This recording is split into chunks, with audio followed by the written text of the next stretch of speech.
Hello दोस्तों, कैसे हैं आप सब। उम्मीद करता हूँ आप सब अच्छे होंगे, स्वस्थ होंगे, मस्त होंगे। कहानी की दुनिया मॉरल स्टोरी में आप सबका बहुत बहुत स्वागत है दोस्तों।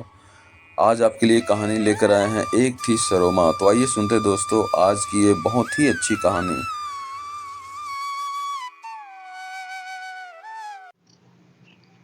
असम के ग्वालपाड़ा जिले में एक नदी के किनारे लक्ष्मी नंदन साहूकार रहता था। घर में पत्नी व एक बच्ची सरुमा के सिवा कोई न था। परंतु भाग्य पर किसका बस चला है। 3 दिन के बुखार में ही सरुमा की मां के देहांत हो गए। लक्ष्मी नंदन ने सरुमा को बहुत समझाया, परंतु बच्ची दिन रात मां के लिए रोती रहती। लक्ष्मी नंदन के चाचा ने उपाय सुझाया, क्यों ना तुम दूसरा ब्याह कर लो, बच्ची को माँ भी मिल जाएगी और तुम्हारा घर भी संवर जाएगा। साहूकार ने सोच विचार कर दूसरे विवाह का फैसला कर लिया। सरुमा की सौतेली माता का स्वभाव अच्छा न था। साहूकार को राजा के काम से कुछ महीने के लिए बाहर जाना पड़ा। उसके घर से जाते ही माँ ने सरुमा के हाथ में मछली पकड़ने की टोकरी थमाकर कहा, चल अच्छी अच्छी खवाई मछलियाँ पकड़ कर ला। बेचारी छोटी सी सरुमा को मछलियां पकड़नी नहीं आती थी। वह नदी किनारे बैठकर रोने लगी। तभी पानी में हलचल हुई और एक सुनहरी मछली ने पानी से सिर निकाला। सरुमा बिटिया, मैं तुम्हारी माँ हूँ, तुम रोती क्यों हो? उसकी बात सुनकर मछली ने उसे खाने को भोजन दिया और उसकी टोकरी मछलियों से भर दी। भी माता को पता लगा तो उसने सरुमा का नदी पर जाना बंद करवा दिया। एक दिन चिलचिलाती धूप में उससे बोली, चलो सारे बाग को पानी दो।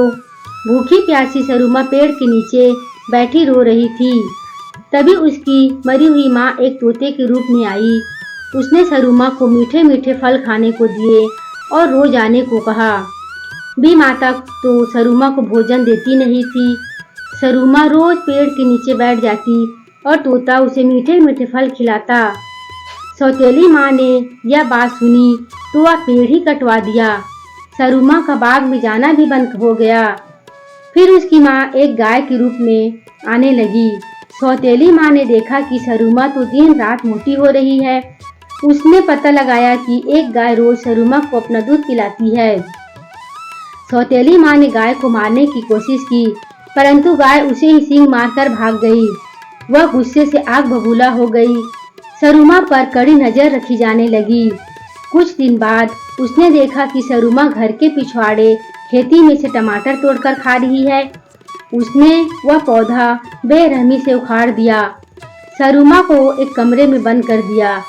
भोली भाली सरुमा को उसने पीने के लिए पानी तक न दिया। सरुमा की माँ ने एक चूहे का रूप धारण किया और उस अंधेरे कमरे में वह सरुमा के सामने जा पहुंची।